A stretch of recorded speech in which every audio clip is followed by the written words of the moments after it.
BNP Dhaka বিভাগে আয়োজিত মানিকগঞ্জে আয়োজিত আজকের এই সেমিনার এর সংগ্রামী সভাপতি আমাদের এই সেমিনারে অংশ নিয়েছেন প্রধান আলোচক হিসেবে বাংলাদেশের খ্যাতনামা রাষ্ট্রবিজ্ঞানী ডক্টর ডিলারা চৌধুরী এবং আলোচক হিসেবে অংশ নিয়েছেন বিভিন্ন বিশ্ববিদ্যালয়ের অত্যন্ত স্বনামধন্য অধ্যাপকবৃন্দ এবং আজকের এই অনুষ্ঠানে আগত বিএনপির সকল স্তরের বিশেষ করে ঢাকা বিভাগের নেতৃবৃন্দ এবং মানিকগঞ্জের প্রিয় ভাই ও বোনেরা, আসসালামু আলাইকুম। প্রধান অতিথি হওয়ার অনেক বিড়ম্বনা থাকে, সবচেয়ে বড় বিড়ম্বনা হচ্ছে যখন তার বক্তব্যের সময় আসে তখন তার আর কোনো সময় থাকে না। তো সেই জন্যে আমি আমার অনেক কথা বলার যদি ইচ্ছাও থাকে তা আমি সেটা বলতে পারবো না। আমি শুধু কয়েকটা প্রাসঙ্গিক কথা বলতে চাই। আমাদের আপা তার বক্তব্যের এক জায়গায় বলেছেন, তার অসাধারণ বক্তব্য, সেই বক্তব্যে একটা জায়গায় বলেছিলেন যে কি এমন ছিল জিয়াউর রহমানের মধ্যে যে এখনো বলে জিয়া তুমি আছো মিশে ধানের শীষে, তাই না? ক্যারিশমাটা কি ছিল? কেন এখনো মানুষ জিয়াকে ভুলতে পারে না? তার ক্যারিশমাটা ছিল যে এই দেশের মানুষের যে চিন্তা, এই দেশের মানুষের যে রাজনৈতিক চিন্তা, তাদের অস্তিত্বের চিন্তা, তাদের স্বাধীনতার চিন্তা, এই চিন্তাগুলোকে তিনি বুঝতে পেরেছিলেন এবং সেটা নিয়ে তিনি রাজনীতিটাকে শুরু করেছিলেন। সেটা কি? একটা স্বাধীন সত্তা, বাংলাদেশের এই ভূখণ্ডের বাংলাদেশের মানুষের একটা স্বাধীন অস্তিত্ব, তাকে একটা আইডেন্টিটি দেওয়া। That was his charisma. তিনি বাংলাদেশি জাতীয়তাবাদ দিয়ে মানুষকে সেই পরিচয়টা দিয়েছিলেন যে আমি পশ্চিম বাংলার বাঙালি নই, বা আসামের বাঙালি নই, বা ত্রিপুরার বাঙালি নই, আমি এই বাংলাদেশের বাংলাদেশি। আমি ত্রিপুরা, চাকমা, মুরমা, অন্যান্য মুর্মু যে সমস্ত উপজাতি আছে, নৃগোষ্ঠী আছে, সকলকে নিয়ে বাঙালিদের নিয়ে আমি একটা জাতি, সেই জাতি হচ্ছে বাংলাদেশি জাতি। এটাই ছিল তার অস্তিত্ব পরিচিত, এবং এটাই জিয়াউর রহমানের অসংখ্য অবদানের মধ্যে সবচেয়ে বড় অবদান, যে একটা আইডেন্টিটি তিনি দিয়েছিলেন আমাদেরকে। দ্বিতীয় অবদান কি ছিল? আমি যেটা মনে করি যে 1972 সাল থেকে 75 সাল পর্যন্ত সেই ভয়াবহ আমি দুঃশাসনের কারণে যখন বাংলাদেশের মানুষের স্বাধীনতা যুদ্ধে যে চেতনা সবকিছু ভুলণ্ঠিত হতে চলেছিল, স্বাধীন একটা দেশ তৈরি হবে নতুন করে রাষ্ট্র, একটা গণতান্ত্রিক কাঠামোর মধ্যে, সেই বিষয়টাকে ভুলে গিয়ে তৎকালীন আওয়ামী লীগের সরকার তারা আকণ্ঠ নিমজ্জিত হয়েছিল দুর্নীতিতে এবং একচ্ছত্র একটা আধিপত্য বিস্তার করতে। এবং সেটা করতে গিয়ে তারা তাদের সৃষ্ট যে সংবিধান সেটাকে কাটাছেঁড়া করেছে। তারা সেখানে প্রথমে জরুরি অবস্থার আগেই বিশেষ ক্ষমতা আইন নিয়ে এসেছে, তারপরে জরুরি অবস্থা আইন নিয়ে এসেছে, এবং সব শেষে যখন সবখানে ব্যর্থ হচ্ছিল তখন তারা নিয়ে এসেছে একদলীয় শাসন ব্যবস্থা, বাকশাল। জিয়াউর রহমান ওই বাকশাল থেকে বের করে নিয়ে এসে, একদলীয় শাসন ব্যবস্থাকে বের করে নিয়ে এসে এই দেশের মানুষের যে আকাঙ্ক্ষা, গণতান্ত্রিক আকাঙ্ক্ষা, সেই বহুদলীয় গণতন্ত্রকে তিনি প্রতিষ্ঠা করেছিলেন এবং মানুষকে কথা বলার স্বাধীনতা দিয়েছিলেন, লেখার স্বাধীনতা দিয়েছিলেন, সংবাদপত্রকে মুক্ত করে দিয়েছিলেন। এই ছিল তার ক্যারিশমা। আমি সে কথাই আমার প্রায়বার মনে হয় যে জিয়াউর রহমানের রাজনীতি এই দেশের মানুষের রাজনীতি, বিএনপির রাজনীতি এই দেশের মানুষের রাজনীতি। সেই কারণেই এই দেশের মানুষ কখনোই বিএনপিকে ভুলবে না, জিয়াউর রহমানকে ভুলবে না। আর এই কারণেই বিএনপি এখনো বাংলাদেশের মানুষের কাছে সবচেয়ে শক্তিশালী, সবচেয়ে ভালো জায়গায় আছে। বন্ধুগণ, প্রিয় বন্ধুগণ, জিয়াউর রহমানের অবদান এক কথায় অত অল্প 5 মিনিট বলে শেষ করা যাবে না। সম্ভবত আজানের সময় প্রায় হয়ে এসেছে। আমি সবচেয়ে বড় কথা যেটা আমার কাছে মনে হয় যে জিয়াউর রহমান অল্প সময়ে আপনার রাষ্ট্র পরিচালনা করেছে, খুবই অল্প সময়ে, কিন্তু দুটো সময়ে তিনি এই দেশের মানুষের সামনে আবির্ভূত হয়েছেন। চরম ক্রান্তিকালে, কঠিন দুঃসময়ে, যখন বাংলাদেশের মানুষ অপেক্ষা করছিল একটা রাজনৈতিক ঘোষণা আসবে এবং সেই ঘোষণার মধ্যে দিয়ে তারা তাদের যে লক্ষ্য, তাদের যে অভিষ্ট লক্ষ্য, তারা স্বাধীনতা পাবে, সেই ঘোষণা তারা পায়নি। যাদের দেওয়ার কথা ছিল রাজনৈতিক নেতৃত্ব, তারা সেদিন পালিয়ে গিয়েছিল অথবা পাকিস্তানের কাছে আত্মসমর্পণ করেছিল।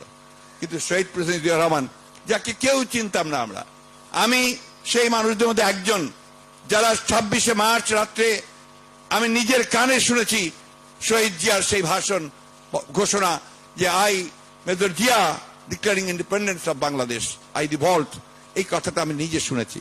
সুতরাং অন্য মানুষের অনেকবার বলেছি, আমরা এই 43 বছরে বারবার এই কথাগুলো বলেছি। এই কথাগুলো বাংলাদেশের মানুষ সবাই জানে।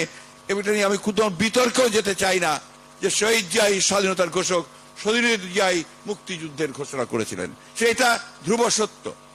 বন্ধুগণ, পরবর্তী যে বিষয়টা আসে যে বহুদলীয় গণতন্ত্র তিনি নিয়ে এসেছিলেন, অর্থাৎ যেটাকে তারা ধ্বংস করেছিল সেটাকে তিনি ফিরিয়ে এসেছিলেন। আর অর্থনৈতিকভাবে যে দেশ ধ্বংসের দিকে চলে গিয়েছিল, রাষ্ট্র ব্যবস্থা প্রায় ভেঙে পড়ছিল, অর্থনীতি ভেঙে পড়ছিল, সেই ভঙ্গুর একেবারে ধ্বংস হয়ে যাওয়া অর্থনীতিকে তিনি টেনে তুলেছিলেন তার অভূতপূর্ব দূরদৃষ্টি, তার শক্তি দিয়ে, অসাধারণ সততা এবং মেধা দিয়ে।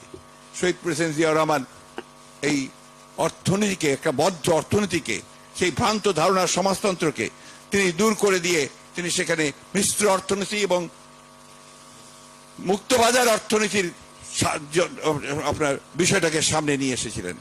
শহীদ জিয়াউর রহমান, এখানে সবাই আলোচনা করে, সেই আলোচনায় যাব না, তিনি জাতিকে একটা নতুন দিক দেখিয়েছিলেন, একটা ভিশন, যে কথা এখানে বলা হয়েছে, সেই ভিশন নিয়ে তিনি সামনে এসেছিলেন। তার খাল খনন কর্মসূচি, কৃষিতে তার বিপ্লব করা, শিল্পে বিপ্লব করা, আপনার বহির্বিশ্বের সঙ্গে সম্পর্ক স্থাপন করা, সবগুলো তিনি অতি দ্রুত সময়ের মধ্যে 4 বছরের মধ্যে তিনি এই কাজগুলো সমাধান করেছিলেন। শুধু তাই নয় বন্ধুগণ, তিনি বাংলাদেশের মানুষকে একটা জেগে উঠার স্বপ্ন দেখেছিলেন, সেই স্বপ্নকে তিনি বাস্তবায়িত করতে চেয়েছিলেন। দুর্ভাগ্য আমাদের যে বাংলাদেশের বিরুদ্ধে যারা চক্রান্ত করেছে, করে আসছে, এখনো করছে, এই ক্ষণজন্মা মহাপুরুষটিকে তারা আমাদের মাঝে থাকতে দেয়নি, তাকে নির্মমভাবে হত্যা করা হয়েছে। সেটাও কিন্তু আজকের যে অবস্থা, এই অবস্থার জন্য একই সূত্রে গাথা বন্ধুগণ, চক্রান্ত হচ্ছে, হতেই থাকবে। আজকে বাংলাদেশ সম্পূর্ণভাবে একটা আধিপত্যবাদ শুধু নয়, এটা আধিপত্যবাদ সঙ্গে ফ্যাসিবাদের কবলে পড়েছে।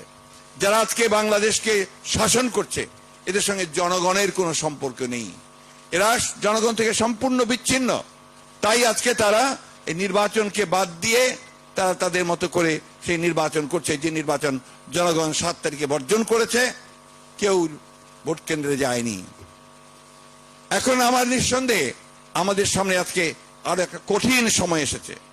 এই সময়টি হচ্ছে যে এই ফ্যাসিবাদ যারা আমাদের বুকের উপর চেপে বসে আছে, তারা সব দিক দিয়ে রাষ্ট্রযন্ত্রকে দখল করে নিয়েছে, সমস্ত প্রতিষ্ঠানগুলোকে ভেঙে ফেলছে, অর্থনীতিকে ধ্বংসের শেষ পর্যায়ে নিয়ে চলে গেছে। এটা অবশ্য আওয়ামী লীগের চরিত্র। তারা যখনই ক্ষমতায় আসে, তারা এত বেশি দুর্নীতি লুটপাট করে যে তখন সেই অর্থনীতি আর টিকে থাকতে পারে না। আমার মনে আছে এখনো যে তখন শেখ মুজিবুর রহমান ছিলেন বোধহয় প্রধানমন্ত্রী, তখন অর্থনৈতিক সমিতির একটি আপনার সভা হচ্ছিল, ডক্টর মোজারুল হক সেই অর্থনৈতিক সমিতির প্রেসিডেন্ট ছিলেন। তিনি মুজিবুর রহমানকে পাশে বসিয়ে তিনি যে কথাটি বলেছিলেন যে মাননীয় রাষ্ট্রপতি, বাংলাদেশের অর্থনীতি অতি তীব্র গতিতে রসাতলে যাচ্ছে। আজকে আবার সেই সময় উপস্থিত হয়েছে যে এখন বাংলাদেশের অর্থনীতি পুরো রসাতলে যাচ্ছে। আপনারা নিশ্চয়ই দেখেন, গতকাল একটা ফোরামের নোয়াবের একটা সেমিনারে, সেখানে দেশের সবচেয়ে নাম স্বনামধন্য অর্থনীতিবিদেরা তারা বলেছেন যে অর্থনীতি একটা বিপর্যয়ের মুখে এসে দাঁড়িয়েছে। তারা স্বীকার করতে চায় না, তারা সবসময় বলে যে না, অর্থনীতি খুব ভালো আছে, কারণ তাদের দুর্নীতি তো চলছেই। তারা নতুন নতুন উপায় খুঁজছে কি করে তারা দুর্নীতি করবে, মেগা প্রজেক্ট দিয়ে তারা মেগা দুর্নীতির ব্যবস্থা করছে। এবং সবচেয়ে শুনলে অবাক হবেন আপনারা, এই যে প্রজেক্টগুলো আসে, এগুলো বেশিরভাগই চায়না থেকে তাদেরকে অর্থায়ন করা হয়, বাংলাদেশের সরকারকে দেওয়া হয়। বাংলাদেশ সরকার আবার তার পছন্দসই লোককে সেগুলোর কাজ করার জন্য সেই টেন্ডার দেয়, সেটা কোটি বিলিয়নস অফ ডলার্স দেয়। সেইখান থেকে এদেরই একজন লোক বা 2জন লোক সরকারের মদতপুষ্ট, তারা 5% কমিশন পায় ওই টাকাটা আনার জন্য, এবং পরবর্তীকালে আবার যে কাজ বন্টন করা হয় সেখান থেকে আবার 5% নেয়। এই কথাটা আমরা অনেকেই জানি না। অর্থাৎ চীন থেকে যে টাকা আনা হচ্ছে সেই টাকারও তারা কিন্তু কমিশনের ভাগ বসাচ্ছে। আজকে প্রতিটি ক্ষেত্রে দেখবেন কমিশন ছাড়া তারা কোনো কাজ করে না। শুধু তাই নয়, এখানে কয়েকটি আর্থিক প্রতিষ্ঠান নতুন তৈরি করা হয়েছে। আপনারা জানেন, নগদ বলে একটা তৈরি করা হয়েছে। নগদ, এই নগদের টাকা প্রতিটি ট্রানজাকশন থেকে প্রতি টাকায় 5 পয়সা করে কমিশন পায়। সেই কমিশন কোথায় যায়? সেই কমিশন দেশের বাইরে চলে যায়।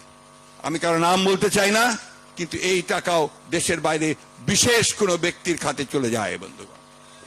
বন্ধুগণ, এই একটা দুটা বিষয় নয়। আপনারা দেখেছেন আজকে আমার এক বন্ধু, আমি তো বলেই শেষ করব, কয়েকদিন আগে আমার সঙ্গে দেখা হয়েছিল একটা বিয়ের অনুষ্ঠানে। আগে আমার সামনে যখন ইউনিভার্সিটিতে পড়তাম তখন ছাত্রলীগ করতো, পরে আওয়ামী লীগ করতো, আওয়ামী লীগের এমপিও হয়েছিল। তো এখন সে রাজনীতি করছে না, গত 10 বছর ধরে রাজনীতি করছে না। আমি তাকে জিজ্ঞেস করলাম যে তুমি রাজনীতি করছো না কেন? বলছে কোন রাজনীতি করব? আমি তো আওয়ামী লীগ করতাম।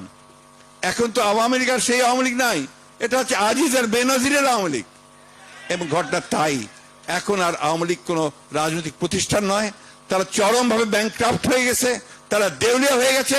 তাই সম্পূর্ণভাবে এই সমস্ত দুর্নীতিবাজ আমলাদের উপরে, দুর্নীতিবাজ রাজকর্মচারীদের সঙ্গে আতাত করে তাকে ক্ষমতায় টিকে থাকতে হচ্ছে। বন্ধুগণ, সবচেয়ে বড় কথা, আমাদের তো এই বসে দেখে চুপ করে থাকতে চলবে না। আমরা অনেক আমরা ত্যাগ স্বীকার করেছি, অনেকে আমাদের মধ্যে নিহত হয়েছেন, আমাদের অনেক বন্ধু প্রাণ দিয়েছে। 22 জন প্রাণ দিয়েছে শুধুমাত্র একটা বছরের মধ্যে রাজপথে। আমাদের 60 লক্ষ মানুষের মিথ্যা মামলা দিয়েছে। আমাদের প্রায় 27,000-28,000 লোককে 28 তারিখের পরেই গ্রেফতার করে ঢুকিয়ে দিয়েছিল। আমাদের দেশনেত্রী বেগম খালেদা জিয়া, যিনি আমাদের সবচেয়ে অনুপ্রেরণার স্থল, তাকে মিথ্যা মামলা দিয়ে সাজা দিয়ে তাকে আটক করে রেখেছে। আমাদের ভারপ্রাপ্ত চেয়ারম্যান, যিনি আজকে গোটা আন্দোলনের সামনে নেতৃত্ব দিচ্ছেন, আমাদেরকে জাগিয়ে তুলছেন, সেই নেতাকেও মিথ্যা মামলা দিয়ে নির্বাসিত করে রাখা হয়েছে। বন্ধুগণ, বিশেষ করে তরুণ যুবকদের উদ্দেশ্যে বলতে চাই, আপনাদের আর বসে থাকলে চলবে না। এখন সময় হয়েছে আপনাদের দেশ ও মাতৃকার ডাকে জেগে উঠবার। আপনারা জেগে উঠুন এবং অতীতে 1971 সালে যেভাবে স্বাধীনতা যুদ্ধ হয়েছে জিয়া রহমান ঘোষণার মধ্যে দিয়ে, 75 সালে যেভাবে শহীদ প্রেসিডেন্ট জিয়া রহমান আবার দেশকে রক্ষা করেছিলেন জনগণকে সঙ্গে নিয়ে, দেশনেত্রী বেগম খালেদা জিয়া 90-এর অভ্যুত্থানের মধ্য দিয়ে, ছাত্র গণঅভ্যুত্থানের মধ্য দিয়ে দেশকে আবার গণতন্ত্রে ফিরিয়ে এসেছিলেন। সেইভাবেই আজকে আমাদের নেতা তারেক রহমানের নেতৃত্বে আমাদেরকে সবাইকে জেগে উঠতে হবে এবং পরাজিত করতে হবে এই ভয়ঙ্কর দানবকে, যারা আমাদের সবকিছু তছনছ করে দিচ্ছে। বন্ধুগণ, প্রেসিডেন্ট জিয়া সম্পর্কে অনেকেই অনেক ভালো ভালো কথা বলেছেন।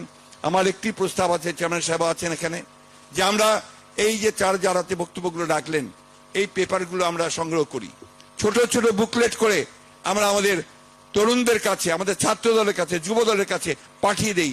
তাতে এই প্রস্তাব দিয়েছেন আরেকটা, যে ছোট ছোট ওয়ার্কশপ করে এই বিভিন্ন জেলা পর্যায় থেকে, উপজেলা পর্যায় থেকে আমরা এদেরকে শিক্ষিত করে তুলি, যাতে তারা শহীদ জিয়া, দেশ ও জাতি সম্পর্কে জানতে পারে। আমরা এটা যদি করতে পারি তাহলে আমরা বহুদূর এগিয়ে যাব। আসুন, আবারও আমি আপনাদেরকে আহ্বান জানাচ্ছি, ধন্যবাদ জানাতে চাই আমি আমাদের ভারপ্রাপ্ত চেয়ারম্যান মহোদয়কে। তিনি এই বিভাগীয় এই সেমিনারগুলো আয়োজন করে আমাদের অনেককেই শহীদ প্রেসিডেন্ট জিয়া রহমান সম্পর্কে জানার সুযোগ করে দিয়েছেন।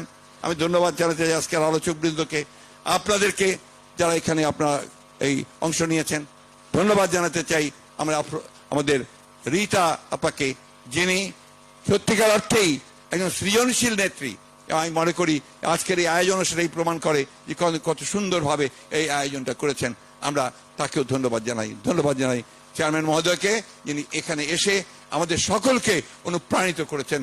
তিনি আজকে কথা বলছেন না, তার পিতা, প্রয়াত পিতা, শহীদ পিতার প্রতি শ্রদ্ধা জানানোর জন্য তিনি আজকে আপনাদের কথাই শুনছেন। আপনি সেই কথা শুনেছেন, সেই জন্য আপনাকে অনেক ধন্যবাদ। আসসালামু আলাইকুম, খুদা হাফেজ। বাংলাদেশ জিন্দাবাদ, বাংলাদেশ জাতীয়তাবাদী দল জিন্দাবাদ। শহীদ জিয়া অমর হোক, দেশনেত্রী বেগম খালেদা জিয়া জিন্দাবাদ, তারেক রহমান জিন্দাবাদ।